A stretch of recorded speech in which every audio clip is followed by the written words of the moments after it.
Uh, as part of leadership series, today we'll be talking about advanced communication skill to achieve your goals uh, using the control cycle.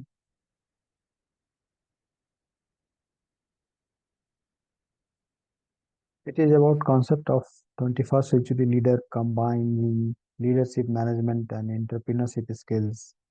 What that means is in practice is the skill to unite people to work together to cope with the change and achieve goals. That is leadership skill, management skill, organizing complex processes to optimize performance, entrepreneurship skills, creating innovation in uncertain times. So, by synthesizing these three skills sets along with the system worldview, we believe it's possible to build 21st century leaders, and that's why we ask ourselves once we have the idea of 21st century leader, how do we actually go about building great 21st century leaders? And our approach is to take the idea that the toughest training builds the best possible leaders. And so that's why we pride ourselves on building programs that are tough, but the reward comes at the end because by overcoming our programs, you enhance your skill set significantly. We provide programs in three key areas, that is leadership programs for organization and upgrading their higher potential programs, leadership programs for universities that improves student employability and entrepreneurship. We think it is important to take a praxis approach, that means theory informed action. We take the best 21st century science and make it into most practical and easy to understand tools so that you can go out right away and start using them to be better 21st century leader. I mentioned 21st century science. What is that?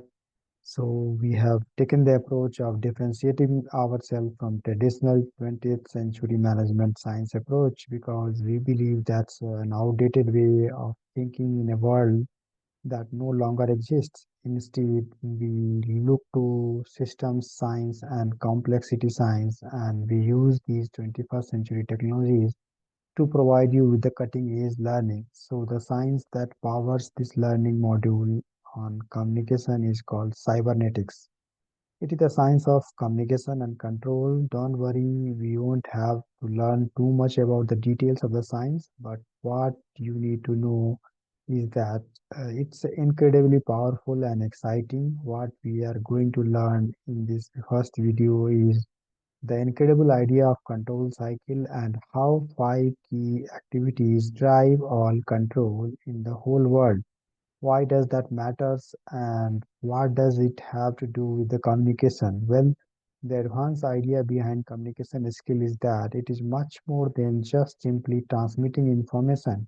It is about using information to achieve goals, and what you are going to learn is how you can go about organizing the flow of information in an effective way to be successful in today's complex, uncertain, and volatile world. Why do leaders communicate? The simple answer is leaders communicate to achieve goals. If we do not communicate, then we cannot achieve our goals. It is as simple as that. The reason why communication is so important in today's world that we need to maximize the flow of information in order to make sure that we are effectively setting goals, creating plans, and implementing those plans. Leaders who have poor communication skill are able to ensure that their teams have the information they need to be successful. It is as simple as that. Communication is about information flow, and making sure that the right information flows in the right way to achieve success. So, where do we go in order to build the effective communication modules? Well, we believe that what really matters is communication and control. And so that's why we have looked at the science of cybernetics, which conveniently is the science of communication and control. You are going to learn a lot about it, but don't worry, we are actually worked. really hard to make sure that the complexities of the science has been translated into very clear, very practical, and very powerful tool that you can use straight away. So it is important for you to know that under the hood of all the frameworks that we present to you is really powerful and interesting science, but you do not need to get engaged with that. If you all want to do is just focus on using the practical tools that we provide to you and make sure you can get on with improving your team's performance. That there are 5 activities that need to be performed in order to project control and achieve goals. The important thing to recognize is that anything that wants to achieve goals, whether it's animals hunting their prey, whether it is the air conditioning unit that is regulating the temperature of the environment, whether it is you leading your team, whether it is the American government or whether it is the United Nations, anything that they are trying to achieve goals must have a control cycle in place. And that is why we think that this is such a powerful science because it reveals the fundamentals that need to be in place in order to be successful. So, what are these 5 activities? The first is always setting goals. If you do not have the goals, then there is nothing to achieve. The second is planning how to achieve the goals. Then it is about communicating the plan, implementing the plan, and then learning and observing about how the world has changed so we can update the planning process and go around the cycle again. As you can see, it is a continuous cycle. That means that if we want to maintain control, we must be continuously performing these 5 activities. We have to go round and round and round control cycles. We lose control when we do not effectively go around the control cycles or when we do not perform one of the 5 activities properly. So the simple point for you to understand is that if you want to achieve your goals, then you need to have these 5 activities put in place. And we can see that with a simple example from the world of military. So the modern military today is there is a war, makes a great effort to try and destroy the enemy's control facilities. Why is that? Because the commands and control centers issue the orders and directions to the army. They, if we look at the control cycles, set the goals, if where the planning activity takes place, it is where they send out communication to tell the troops how to respond to change. And it is also where they are learning about what is happening in the environment and that integrating that into the planning process. You can see that if you destroy the command and control center of the enemy, it cannot perform 4 crucial activities of the controls for the control cycle. And the result of that means that you might have the extremely powerful army and you might have thousands of tanks and so on. But if you cannot properly direct them, then they are going to be helpless. And here we see a very important difference between power and control because power is the ability to effect change, wherever control is the ability to direct it. And so we need both power and control. But of the two, control is usually more important because power is on its own, just it is about changing things. And it usually about destruction. Whereas when we have a control, we can direct the change towards achieving our goals. So in summary, what is the key point? You need to have a control cycle to achieve your goals. It is as simple as that. No matter what you do, you are going to need to have goals. So we are going to look at the example of the football manager because we like to keep things simple here and we feel it is something that everyone everywhere can understand. So imagine that the football manager wants to achieve the goal of winning a championship. So he sets the goal of winning the championships and then he moves to step 2, planning how to achieve the goal. He then needs to move to step 3 and inform others about the plan. If he does not do that, then all it remains is a good idea in his head. He actually has to communicate to the players, the staff, the fans, and everybody else what is the plan. is to win the championships. And then step four, he needs to make sure that the plan is actually being effectively implemented.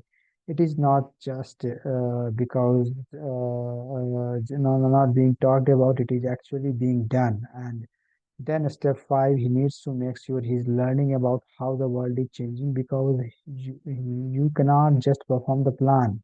The world is always changing. We need to respond to new opportunities, new threats, new challenges. And so he needs to take that knowledge, and then we see the control cycle closes because what happens is that take that learning and you then come back to the planning activity. You use that learning to think, okay, how has the world changed? I am still trying to win the championships, but now I see, for example, one of my top players is injured, and we found it a really successful strategy, and we should actually change the way we do things to incorporate that strategy more. And the point is that you never stand still. You are always moving round and round the control cycles. So let's keep this practical. What you need to do right now, here we have a tool for you that provides a very simple steps to explaining what you need to do to make sure you have clarity around your control cycle. Step one is answer that you are setting a goal effectively for your team. This is always the first step. If your goals are not clear, there is no point in doing anything else. You have to start with the clear goals. Secondly, once you have goals in place, are being planned for effectively, are you engaging in the effective planning process? Step three, you might have a clear goal and you might have a great plan, but are you effectively communicating them, or is too much getting lost in the translation? Are the people confused about what they need to achieve? It is important, very important to emphasize the need of effective communication in terms of distributing the information to others to make sure they actually understand it. Step four, once the information has been distributed and everybody knows what they are meant to be doing, then you need to make sure it is actually being done appropriately, and that is following it up and making sure that it is being effectively implemented. Don't assume that just because people say they understand what they are meant to be doing, that they are actually going to do it the way that they should be. And then step five is you are learning about change. Now, this is something that so many of us forget about, and it is particularly bad in a management processes because management processes are simply step one to four.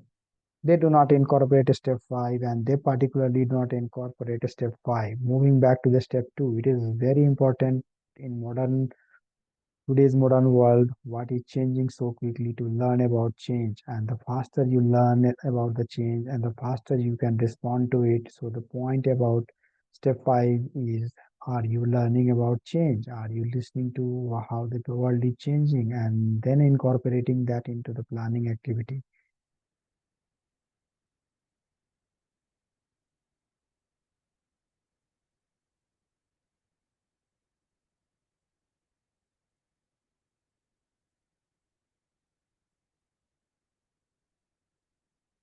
So, in summary, we are learning about the following. We have learned that leaders need to communicate to achieve goals. That this might seem simple, but it is an extremely important point. We are not communicating because it sounds nice or because we are trying to understand each other's feeling.